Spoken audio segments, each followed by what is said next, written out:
Yeah. Graham, laggards, forward.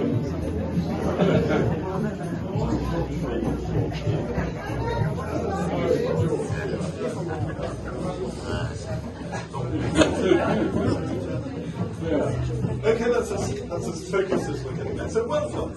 I am, unfortunately, Alex's publisher. And I know that... Your big break. I know that most yes, this could transform us up or down.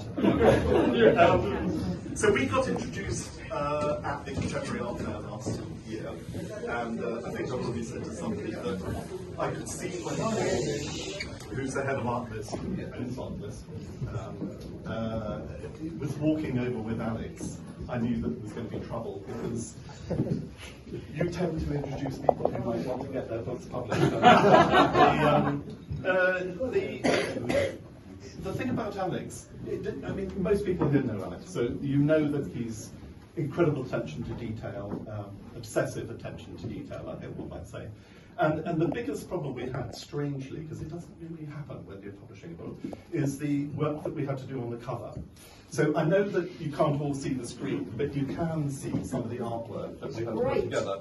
So I think we went through 18 iterations of emails to correct the... Yes, but it always stuck to the same... So Alex thought of the idea, and then we had Dean Stockton, our illustrator, sort of cleaned it up. But the thing is that Alex, I mean, these are some of the things that came out of it. The woman's glass seems to be coming out of her neck. Yeah. Yeah. And then we had the subtitle. You use the word tad a lot. Is a tad to the title is tad too close to the thing. You had my name is a tad too large. There's something not quite right about the floor tiles. Remember that? It's called having a graphic art. It's having a graphic art. And then the biggest such an architect. The biggest argument was about the urinal, which is Marcel Duchamp's which you wanted larger and then smaller and then larger again. Well, for certain people, you know. Okay, so we don't want to dwell too much on the back cover, but I do want to show you, we spent a lot of time trying to choose which picture. So I know that Alex was really enthusiastic to have the cheery one at the top, but I just thought he was on day release from hospital. You didn't quite have the, I think if you're going to... Which one is Robert Murdoch? You've got to look as if you were born to do it. So, but everything...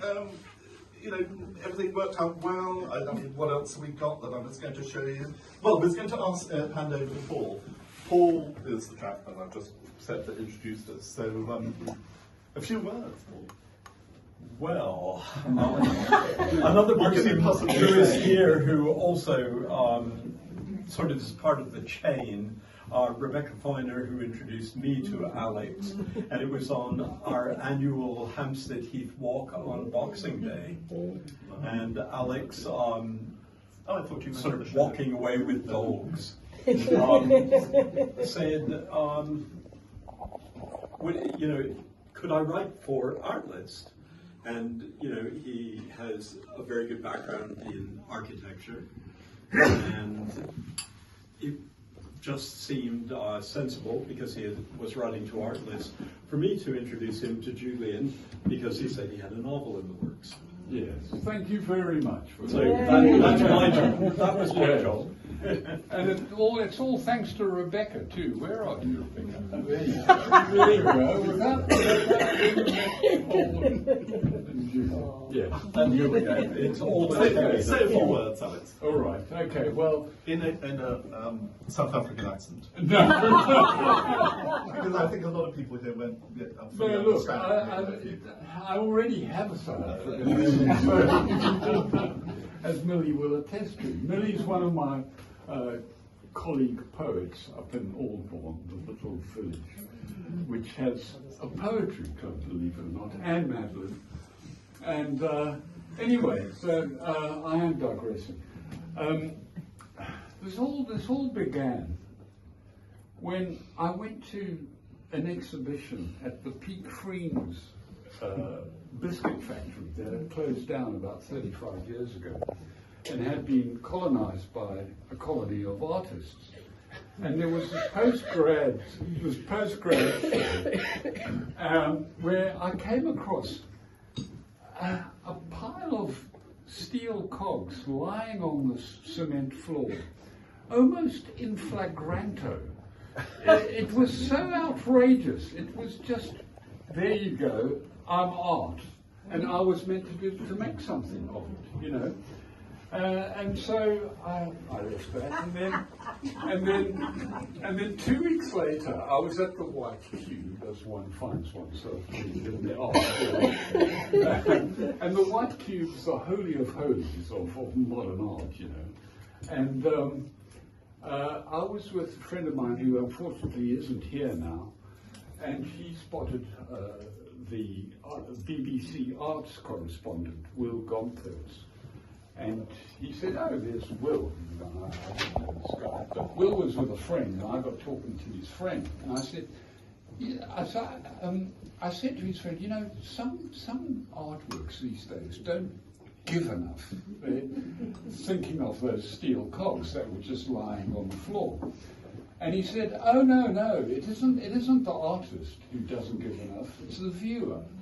And I said, what a cheek. And this carried on. I went to another exhibition at the South London Art Gallery, and there was a lump of concrete. And this was meant to be art. And so that's when I kind of just decided to write a book about this sort of stuff.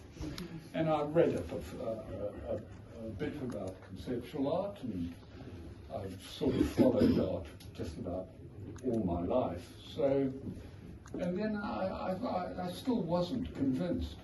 So I decided to, as I say in the foreword of the book, I decided to create some characters, send them out into the art world, and ask them to report back. Tell me what they found. And the book's a result of their debriefing, basically. And that's all I can say, really. Second question. Yes. What made you write fiction rather than do it as a piece of